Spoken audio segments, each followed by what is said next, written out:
Workout 3 for the Great Equalizer 10 is called the Bigger Chipper. A few years ago we did one called the Big Chipper. This one's bigger, all right? So it's gonna start with a 1K row. You can switch partners whenever you'd like to during that 1K row as long as it gets done.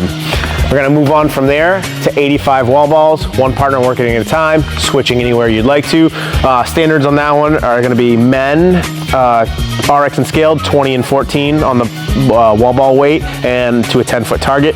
For women, it's gonna be 14 and 10 to a 9-foot target. Once those are complete, we're gonna move on to 70 dumbbell snatches. Reps will have to be alternating. And for men, it's gonna be 50 and 35. Women, it's gonna be 35 and 25. From there, once those are completed, we're gonna move on to 55 box jump overs. RX is going to jump over, scaled may step over. Men's height of the box will be 24 inches. Women's will be 20 inches, no matter the division, RX or scaled. And then we're gonna move on from there to 40 dumbbell reverse lunges. Men's weight is gonna be a 50 and 35. Women's gonna be 35 and 25. RX is gonna have to lock out the dumbbell overhead. Scale is gonna hold it in a goblet position. Moving on from there, it's gonna be 25 sandbag over the shoulder.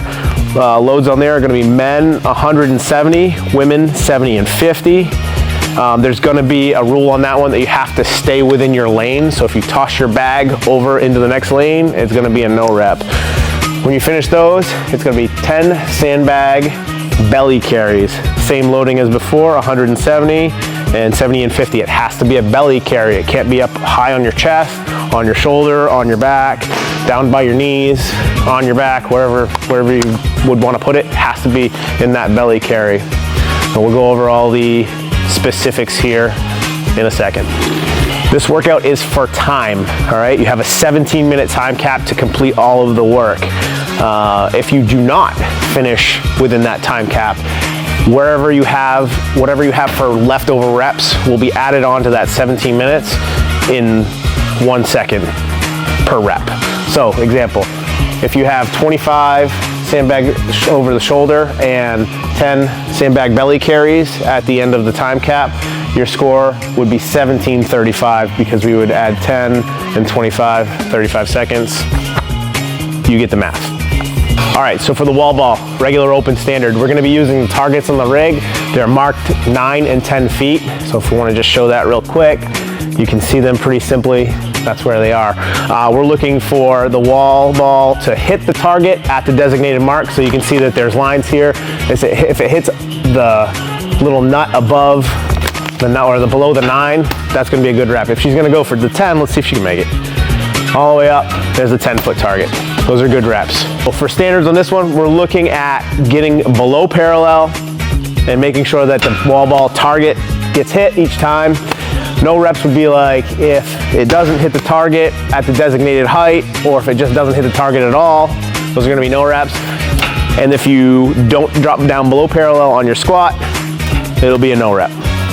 Rep's gonna count once the ball hits the target. So for the dumbbell snatches, gonna be your typical dumbbell snatch. You're gonna go ahead, make sure it locks up overhead, and make sure it alternates each rep. So we'll talk about a couple here. So Karen's gonna go ahead and lock it out over her head. She's gonna bring it back down, switch hands, and one head or both heads can touch the ground. We're gonna only count, if you only hit one head, it's gonna count. And we're gonna have good lockout on each rep. If we don't get a good lockout, it's gonna be a no rep. If you don't alternate, it's gonna be a no rep. So if you do the same arm twice, it's gonna be a no rep. If you do a clean and jerk, or if you pause at your shoulder, it's gonna be a no rep. It has to be one continuous movement from the ground to overhead. A couple of more specifics with the dumbbell snatch. One, you can't push off of your leg. So Karen will show a couple. If she pushes off, your hand has to remain in no contact with the hip or any part of the body at all. That's a good rep there. She didn't touch. If you get a no rep, you have to repeat the rep on that side. So say you do one where you did get a no rep and you switch sides, no rep again because you gotta go back to the other side and repeat the rep on that side.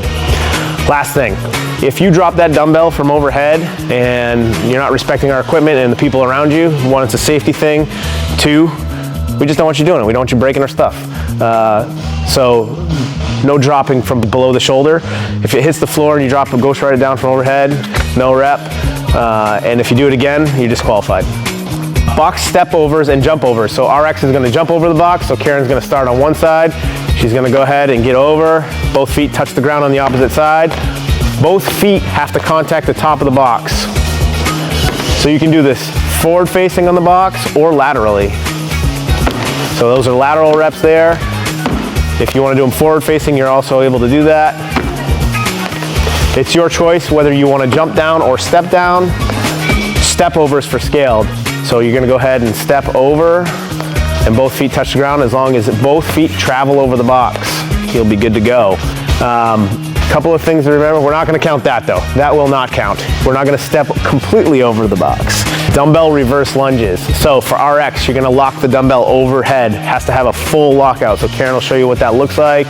Full lockout. Your reverse lunge is gonna go knee touch the ground and then alternate legs. It doesn't matter which hand you hold the dumbbell with, right or left, we don't care. You can switch if you need to, you just can't lunge without having it locked out. Okay, so show a bent elbow. All right, these are gonna be no reps. It has to be completely locked out. It looks like it makes it a little more difficult anyway. Cool? Scaled is gonna hold the dumbbell in a goblet position, okay? So she's just gonna do the same thing, alternate legs, okay? And keep that dumbbell at the chest. A couple of ways to no rep it. Yeah, you can hold it like that too if you'd like to, sure. Couple of ways you'd get no rep on this one would be not letting your knee touch the ground all the way, all right? Or like we showed with the dumbbell locked out, and if you're in your goblet position and it leaves the chest, and you're kind of losing control of that dumbbell, those are gonna be no reps. A couple of other points to consider is that your hips have to be fully locked out on top. So Karen will show a couple here. If she's not standing up all the way and kind of switching legs without completing a full rep, those are gonna be no reps. And they have to be reverse lunges. You can't do forward lunges, and you can't do walking lunges either. They have to be done in place. Sandbag over the shoulder. Any way you can get that sandbag over your shoulder, you don't have to alternate or anything like that. It's just gonna be done as so. So Karen will show a couple reps. She's gonna go ahead and pick it up. She can lap it if she wants to and get it over the shoulder. She'll turn around and get it the opposite way over the opposite shoulder if she wants to. Doesn't matter, you don't have to specifically alternate shoulders on this one. The only way you're gonna get no rep on this movement is one, if you drop it in front of you and it doesn't completely go over your shoulder. So if you kind of do that, that's not gonna count. Or if it like rolls off the side of you, it has to go over your body. Yeah, so that won't count either. And then the last one is that there's gonna be a designated lane. If you toss your sandbag into somebody else's lane, it'll be a no rep. Nice toss. Sandbag belly carry laps. They're gonna be 25-foot intervals. Will count as one rep. The bag has to be carried in a belly position. It can't be up on your shoulder or on your back or on your head or out in front of you or pressed over your head. It has to be in a belly carry position. So Karen's showing the good position here. She's just gonna go ahead and walk forward, and then when she reaches the 25-foot mark, which will be marked out, she'll turn around and bring it back. So if she goes down and back, that's technically 2 reps.